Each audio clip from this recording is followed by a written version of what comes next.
Good morning everybody and a very warm welcome to Mildenhall and Districts, and today I have a special arrival to show you. Now it's a brand new locomotive to me. It's not a new locomotive, but it is a brand new locomotive to me, and it's a very special locomotive, and it's probably right up there with one of my favourites already. Until you actually see it in the flesh, it is absolutely a stunning model. And on top of that, it is fitted with sound. So without further ado, let's get on with it. Now, like I said, this locomotive was originally released, I believe, in 2012. It's a limited edition. It comes in its own special box, and this is number 600 of 1,000 pieces. So I guess you guys are asking what it is. You might probably think it's another 66, which I'm sure many of you probably will do, but it isn't. So let's show you the box, because I have to show you the box. This is just a stunning box that this locomotive comes in. It is a rail exclusive and it's absolutely stunning. So let me just drop you down and then I can show it to you as it is. So like I said, this has come from rail exclusives. It is a rail exclusive model, but I didn't get it from there. This particular locomotive, I've been it's cropped up, but it's been in my mind for a little while. I sort of knew it was out there, but I was actually really lucky because, like I said, it is a very limited edition, and because of that, it's so hard to come by. And as it so happened, at the time I was looking for it, there was one available, and this was it. And it's absolutely in mint condition, and I have to say it's absolutely gorgeous. So let's see how it is. Look, there it is. It's a Bachmann locomotive, and as you can probably see from the certificate, it's a class 57, and the certificate says it's number 600 of 1,000, and it says it was produced in commemoration with 175th anniversary of the Great Western Railway. And here it is, and that's the locomotive there. It's 57 604, and that is Pendennis Castle, and it's absolutely stunning. Words fail me with this because, like I said, this has been around for a little while, but the condition of this particular locomotive is absolutely stunning. There's not a mark on it. In fact, it's still got the etched nameplates to still put in it. And then it comes in this fabulous presentation box, and I've had it out because I've actually fitted a sound chip to this as well. This is fitted with Coastal DCC sound. I contacted Kevin over at Coastal DCC, and I've put his sound chip in it, and we'll get into that a little bit later on. But for now, let's just take the 57 out of the box. It still came in its original tissue paper when I received it. It still was wrapped in tissue paper when I received it. Honestly, when I took this out, I was like in awe of it because it was so gorgeous. It isn't actually till you actually see it proper that you realise just how gorgeous this thing is. So as you can see, it sounds from the coast, but we'll get onto that in a little while.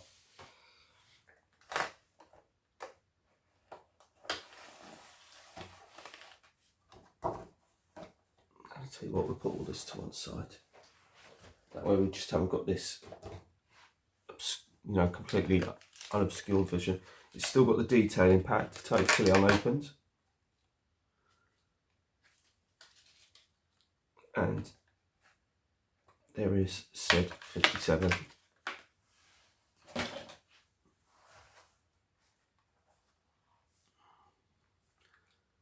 Now I have to say, this is absolutely gorgeous. It's only when you really look at it up close and personal you see how gorgeous it is.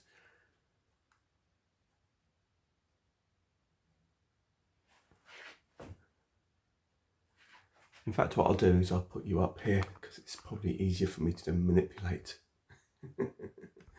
Otherwise, and I'll get it on the track, obviously we'll have another closer look at it. But as you can see here,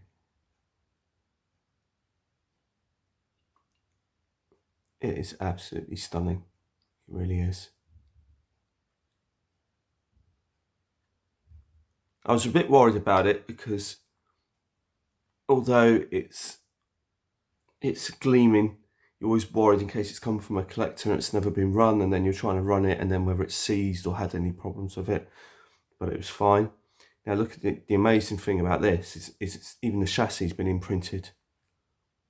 It's got the GWR logo on it.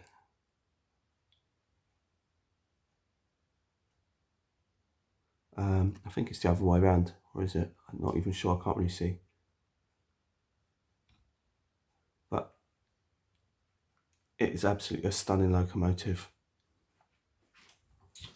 So I've put sound in it, and the problem is I did see Richard over at Rose and Rails did some sound files for the Class 57, and he put I think it was an EM1 or an EM2 speaker on it. I think it was an EM1, but on his pictures he showed where he put the speaker, and he put the speaker in the fuel tanks here. So it's a stunning locomotive, as you can see from the track, and we're just going to fire her up.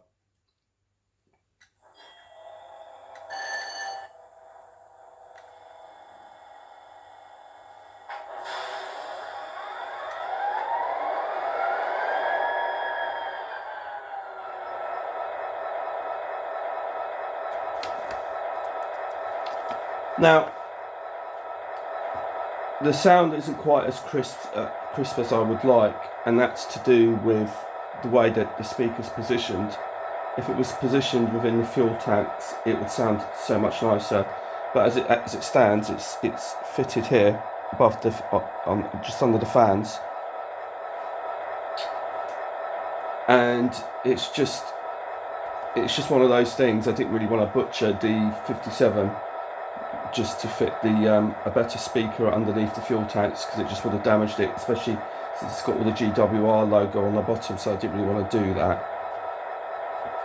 So we'll give it a blast. That's F2.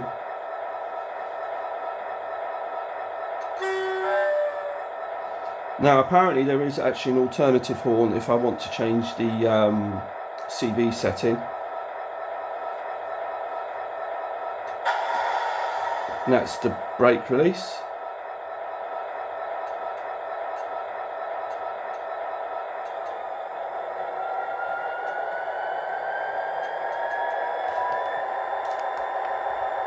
I think it sounds absolutely great.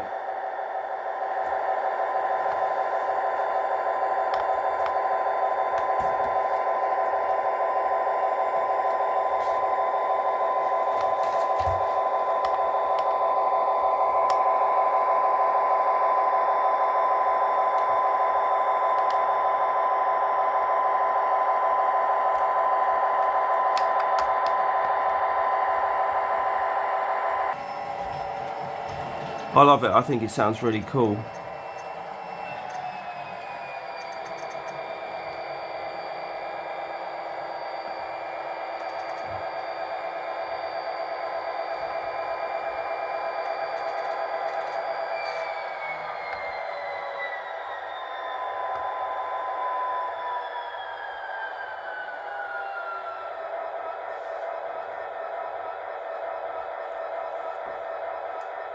Now I have to say, so this is sounds from Kevin over at Coastal DCC.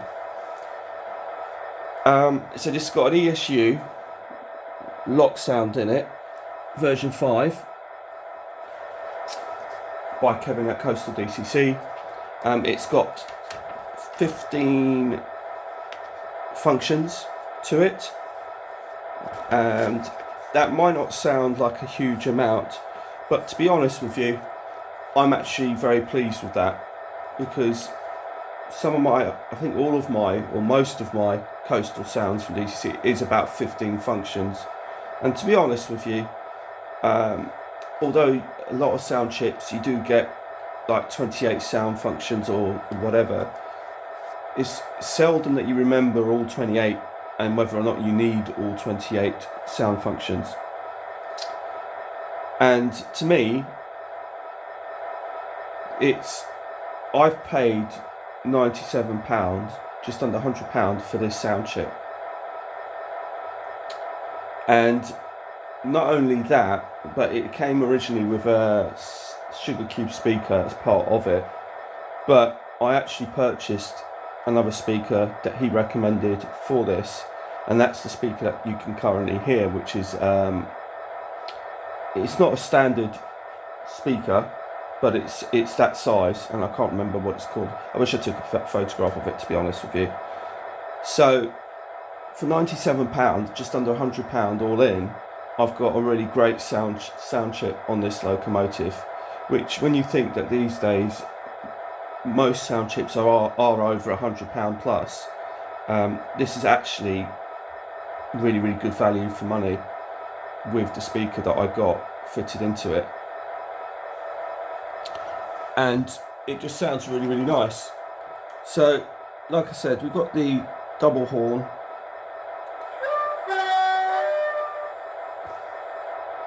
It's lovely, nice. That's the F3 function. Then you've got, like I said, the F4 is the brake release. Now you can have F6, F5 is the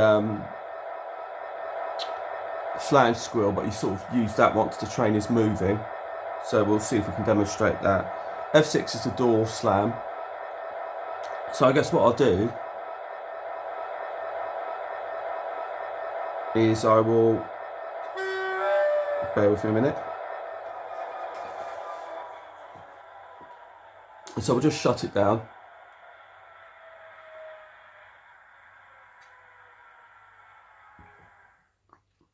So I guess if you're going to start from the very beginning with the sounds, you'd start off with the driver's door, F6, and then he'd, I guess, turn on the lights.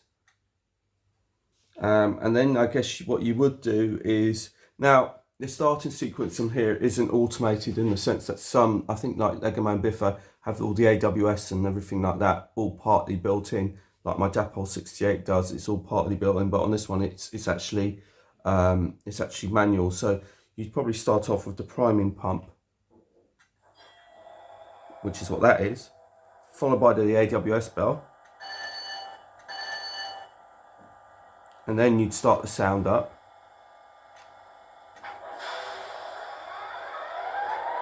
And take the priming pump off, which is F11. So F10 is the AWS bell, which you heard. F11 was the initial sound that you heard as the priming pump. And then, like I said, you've heard obviously the engine running. You've heard the horns, which is F2 and F3. The brake release you've heard. You've heard the driver's door. Now you can have the fan, which is F7.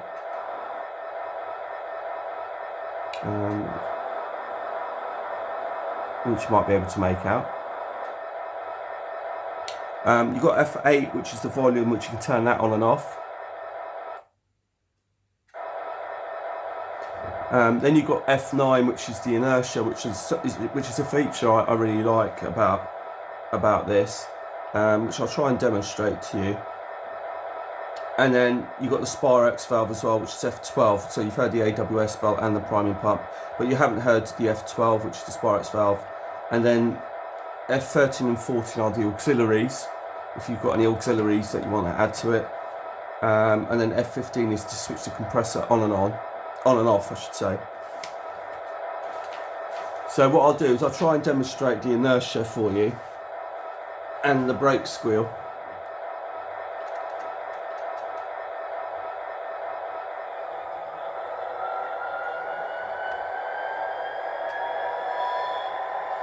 There you go, that's the flange squeal.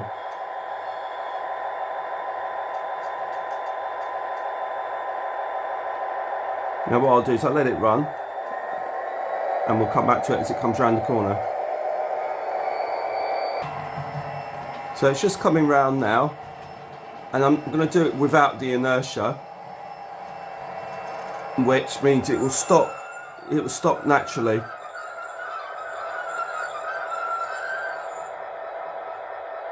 So that's how it would come without the inertia being switched on. So this has come as with the CV settings, it's just slowed down to its own stop. Now with the inertia off, I think it's off, or on, I can't remember, but no, on, it acts like a DC controller where the train just automatically stops almost immediately.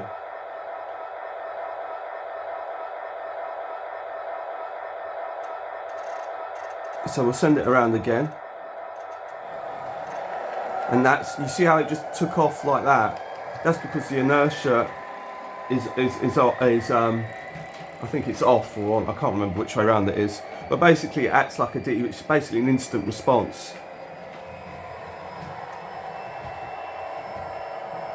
You'll see it when I come to stop it, it will almost stop immediately, it won't have that roll. So like for example, if you're approaching the buffers and you think your train's not going to stop in time, you can press the F9 and it almost acts like an immediate brake. So here it comes now. Now if I turn it to a stop, it will almost stop immediately. Look, you see how it just stopped just like that.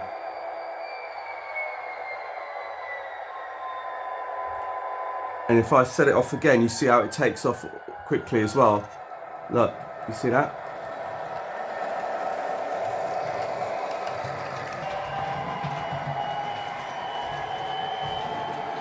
So here it comes again, and I'm just going to shut it right down. It's on 0.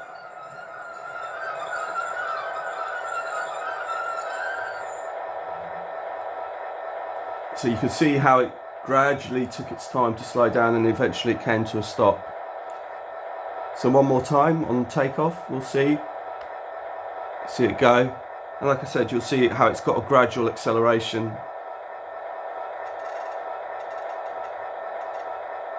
I've got it on 21 and it's sort of eventually getting itself going.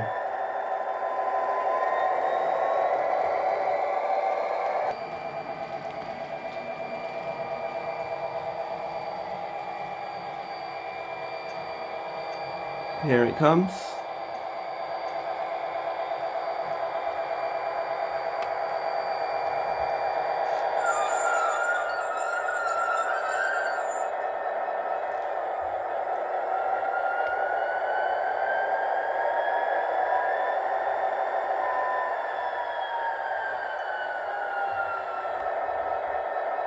And there it is.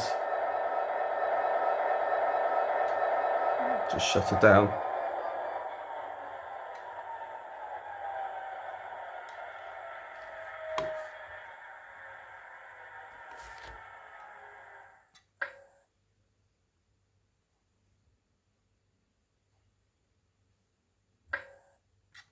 And that's the Spirex valve that you can hear.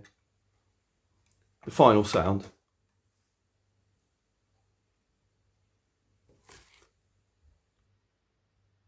Now I have to say, it's an absolutely gorgeous, gorgeous locomotive.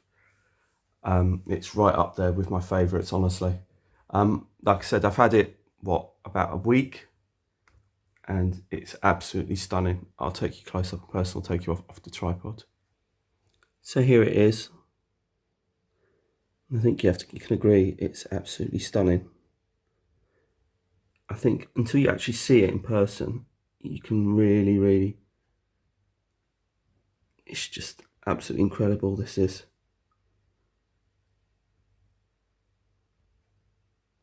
Absolutely incredible.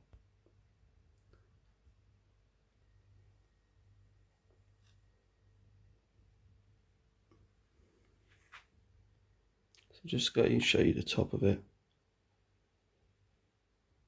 It really is a first class locomotive.